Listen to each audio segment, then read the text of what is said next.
Assalamualaikum warahmatullahi wabarakatuh. Salam sejahtera dan salam sehat untuk kita semua. Perkenalkan, nama saya Pratiwi Nasution, SSTMKes dengan NIDN 0106048702. Saya bekerja di Institut Kesehatan Helvetia sebagai dosen tetap sejak tahun 2017. Selama saya bekerja di Institut Kesehatan Helvetia, saya sudah memiliki haki. Pertama, buku ajar yang berjudul Keterampilan Dasar Kebidanan 2. Kedua, karya ilmiah Pengabdian Masyarakat yang berjudul Terapi Jus Mentimun untuk Ibu Menopause dengan Hipertensi. Ketiga, modul praktikum asuhan kegawat daruratan maternal dan neonatal.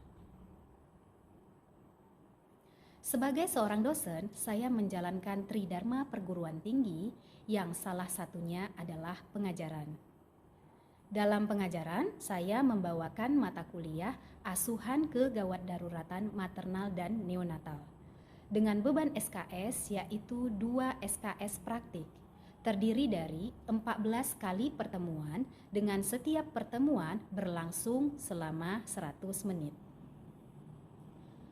Untuk menunjang pembelajaran praktikum asuhan kegawat daruratan maternal dan neonatal, saya telah mengikuti pelatihan Basic Obstetric Neonatal Life Support.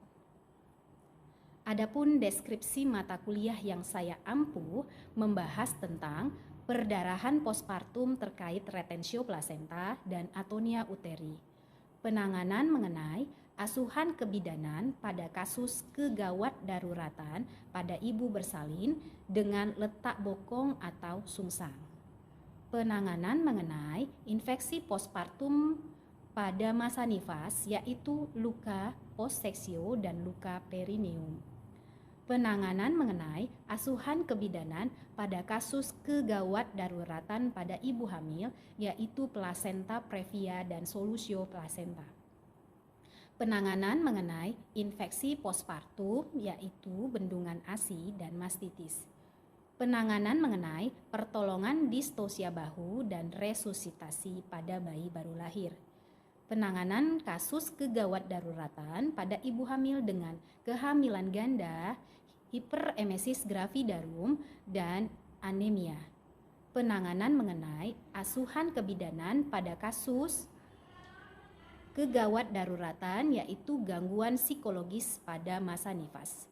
Dokumentasi kasus kegawat daruratan maternal dan neonatal. Adapun capaian pembelajaran mata kuliah ini yaitu 1. Mampu melaksanakan penanganan perdarahan postpartum terkait pemeriksaan plasenta serta melaksanakan penanganan perdarahan postpartum primer. Kedua, mampu melaksanakan penanganan mengenai perdarahan postpartum akibat retensio plasenta. Ketiga, mampu melaksanakan penanganan mengenai perdarahan postpartum akibat atonia uteri. Keempat, mampu melaksanakan penanganan mengenai asuhan kebidanan pada kasus kegawat daruratan pada ibu bersalin dengan letak bokong. Kelima, mampu memahami mengenai asuhan kebidanan pada kasus kegawat daruratan pada ibu hamil yaitu plasenta previa dan solusio plasenta. Keenam, mampu melaksanakan penanganan mengenai infeksi postpartum pada masa nifas yaitu luka postseksio dan luka perineum. Ketujuh, penanganan mengenai infeksi postpartum atau masa nifas yaitu dengan bendungan ASI. Kedelapan, mampu melaksanakan penanganan mengenai infeksi postpartum atau masa nifas yaitu mastitis. Kesembilan, mampu melaksanakan penanganan mengenai pertolongan persalinan dengan distosia bahu. Kesepuluh, mampu melaksanakan penanganan mengenai resusitasi pada bayi baru lahir.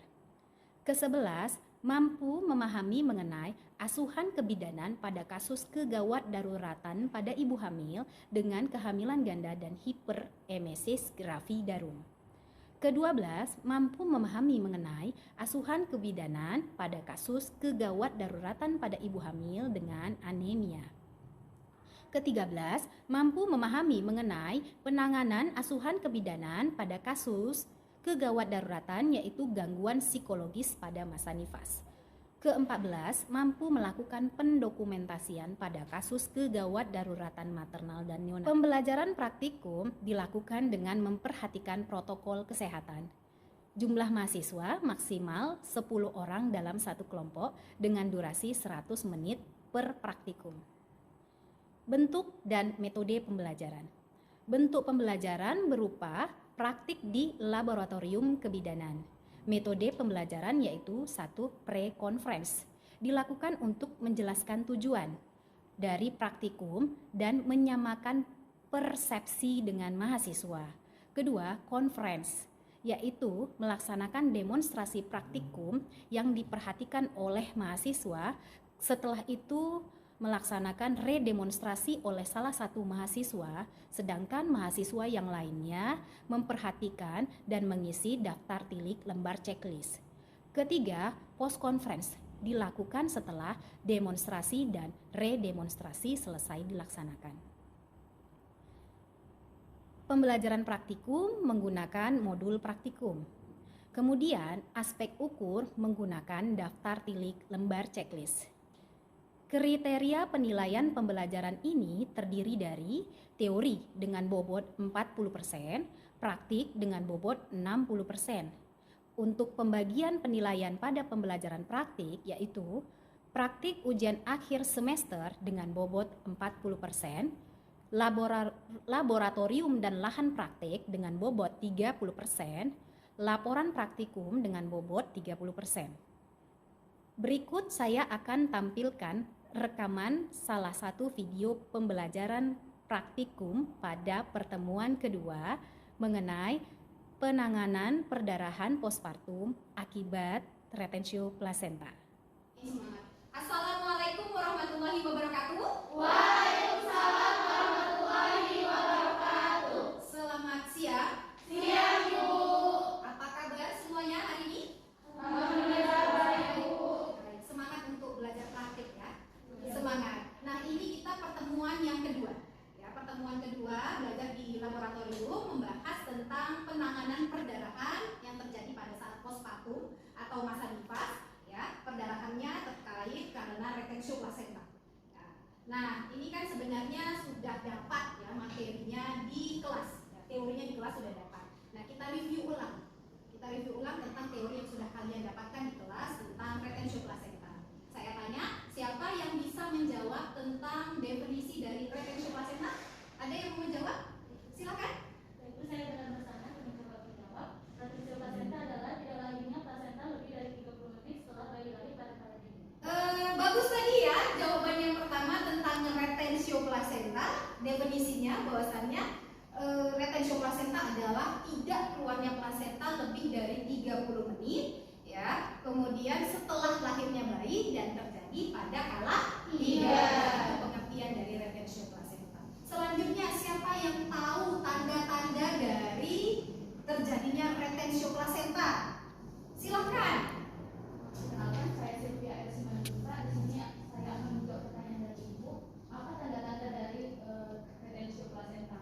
Yang pertama itu plasenta tidak lahir dalam waktu 30 menit setelah bayi lahir. Yang kedua itu setelah dipalpasi dan diraba, uterus lembek dan berkontraksi lemah.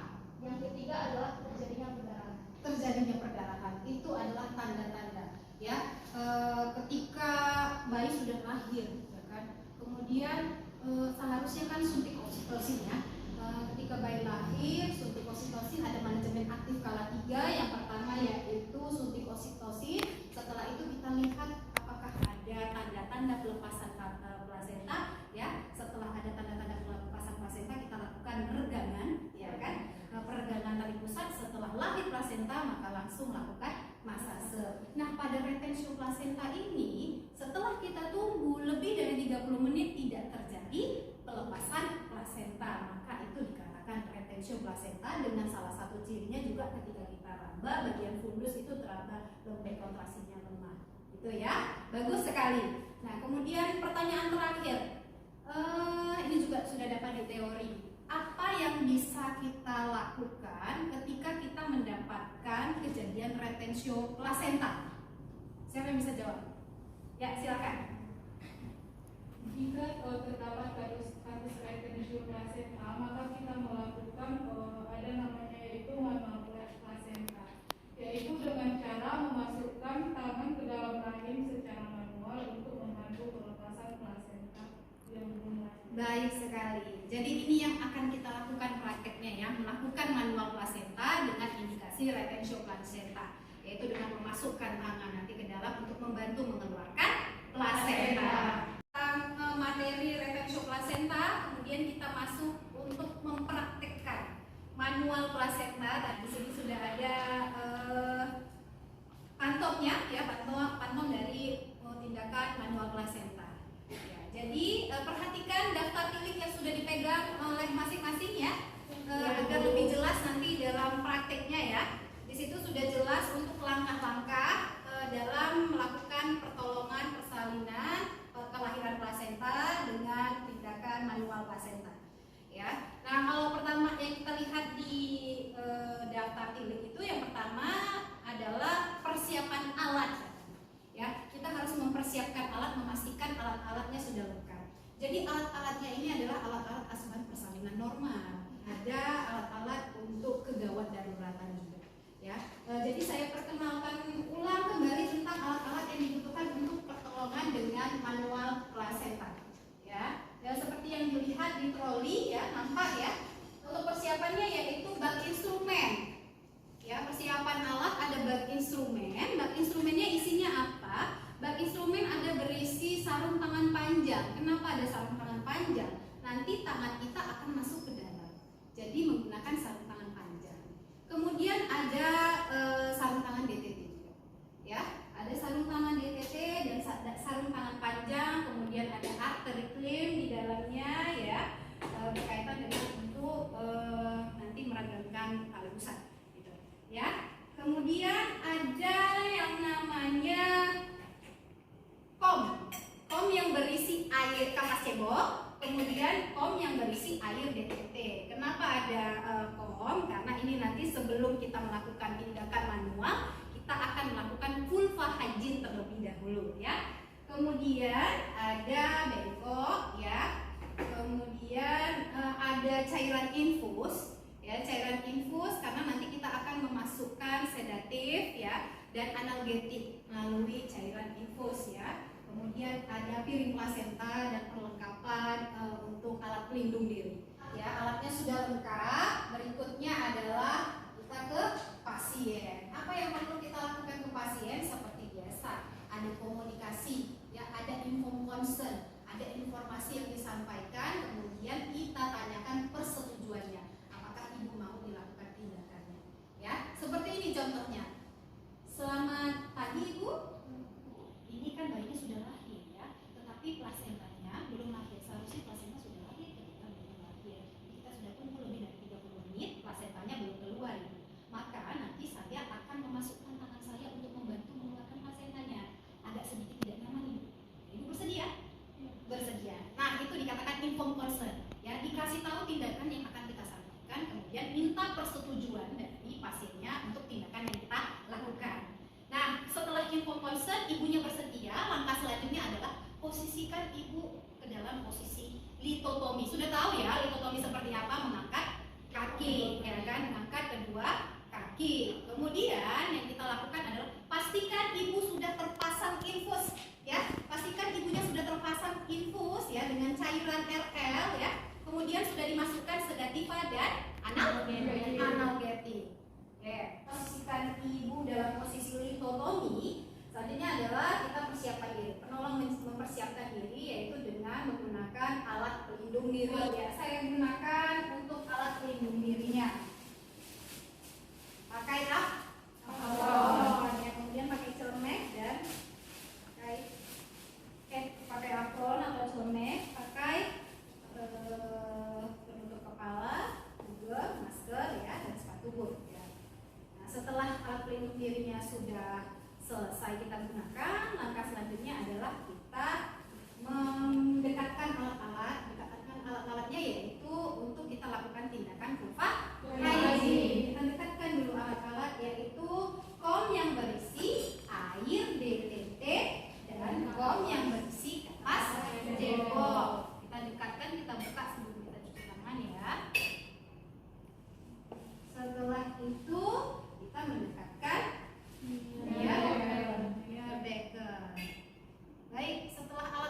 sudah dekat, kemudian kita lakukan cuci tangan 7 Langkah. Cuci tangan 7 langkah di air yang mengalir ya. Kemudian kita keringkan menggunakan kain yang kering. Dan cuci tangan 7 langkah sudah tahu ya. Di air yang mengalir. Setelah kita cuci tangan, jangan lupa ini semua perhiasan dilepas semuanya ya.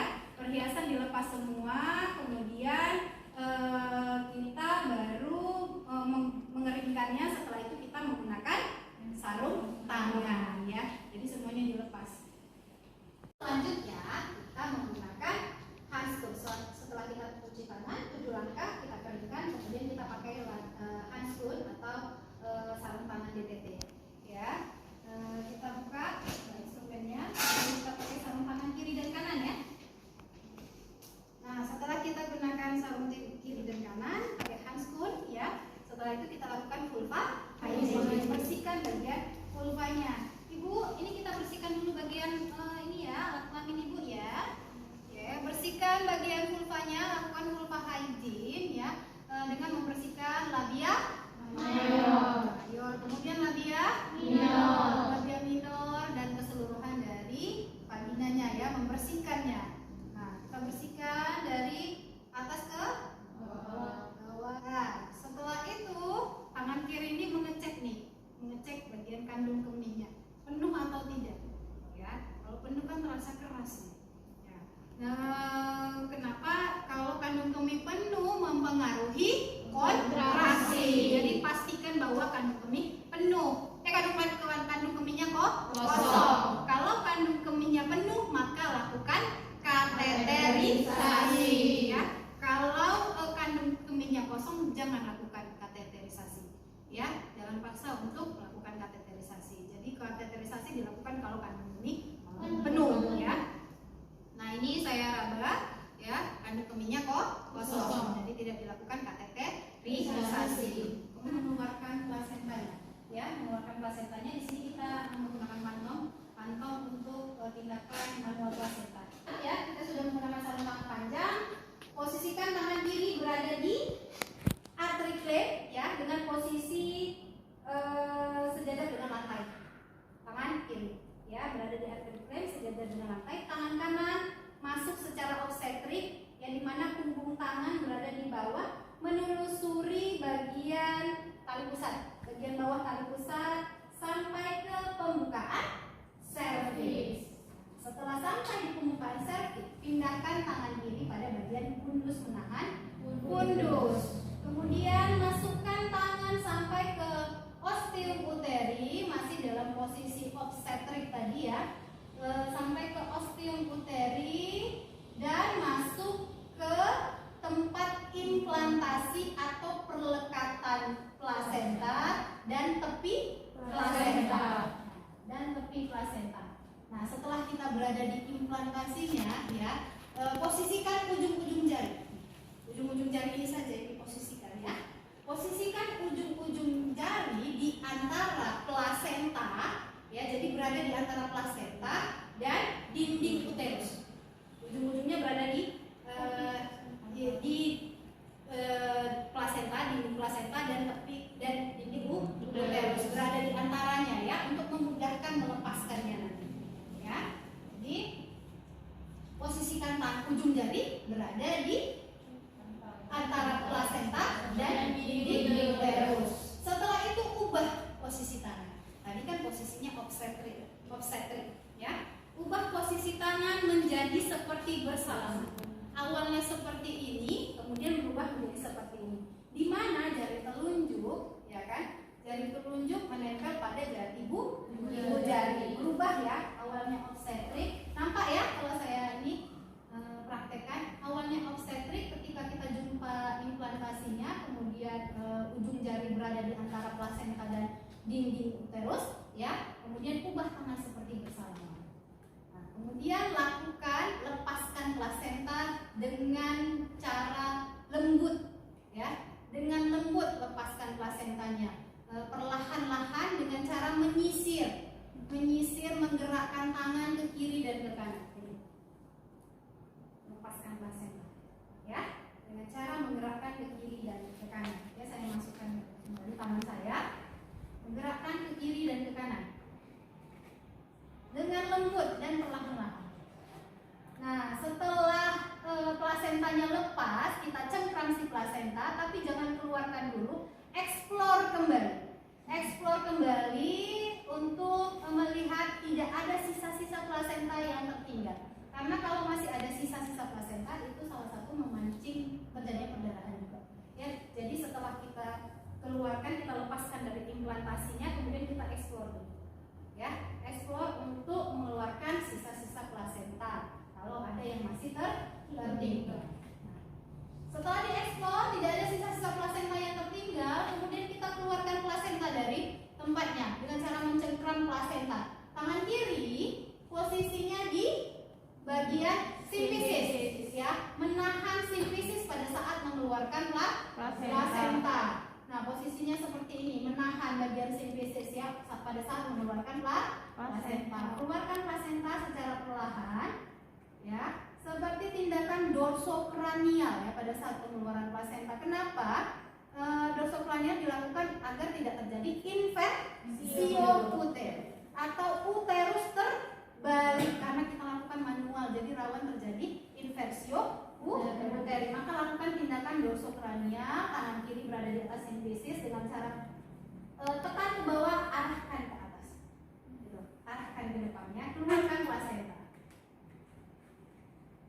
Keluarkan plasenta secara perlahan-lahan, pastikan tidak ada selaput ketuban yang tertinggal dan selaput korionnya, ya. Putar secara perlahan, kemudian letakkan di piring plasenta. Letakkan di piring plasenta.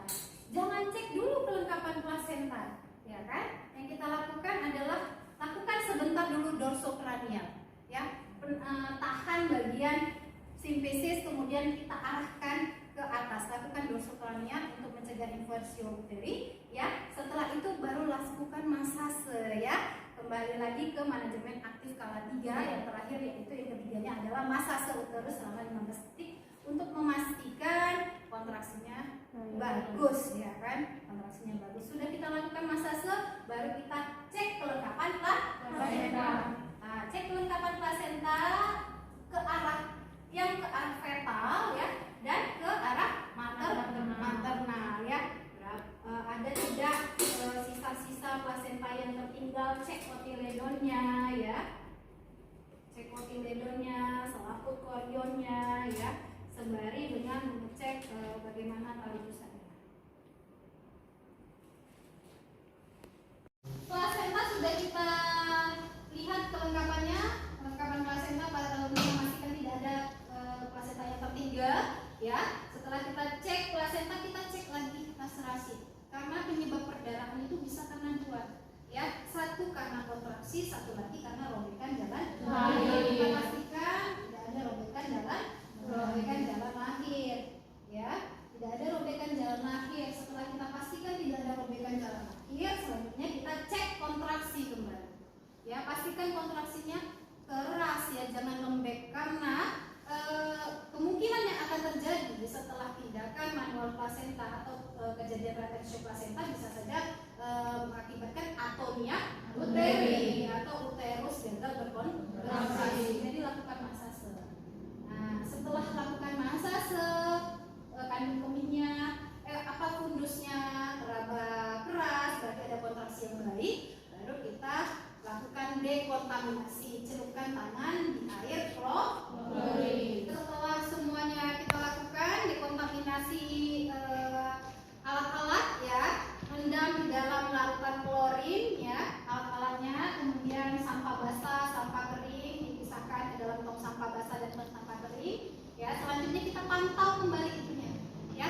Kalau 4 pemantauan, jangan lupa itu sudah dipelajari juga dalam asuhan persalinan normal. Kalau 4 pemantauan ada 3 kali, ya kan? Setiap 2 sampai 3 kali pasca kelahiran plasenta, ya kan? Kemudian setiap 15 menit pada 1 jam pertama, setiap 30 menit pada jam kedua. Apa yang dicek di situ? Yang pertama kontraksinya, pastikan kontraksinya bagus, ya. Kemudian yang kedua apa yang dicek? Yang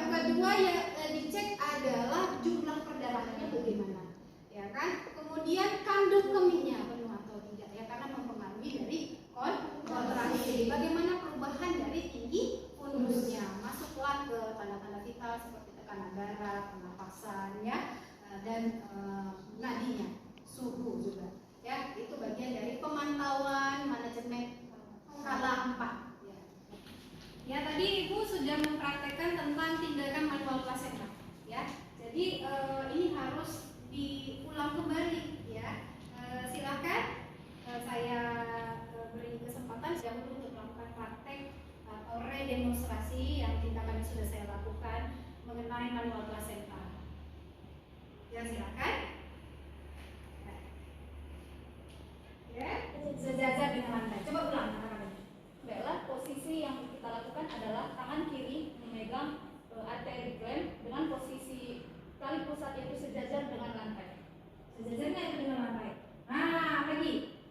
Ya, sejajar. Baiklah, di sini posisi tangan kanan yaitu dengan posisi obstetrik menelusuri tali pusat dan punggung tangan berada di bawah tali pusat.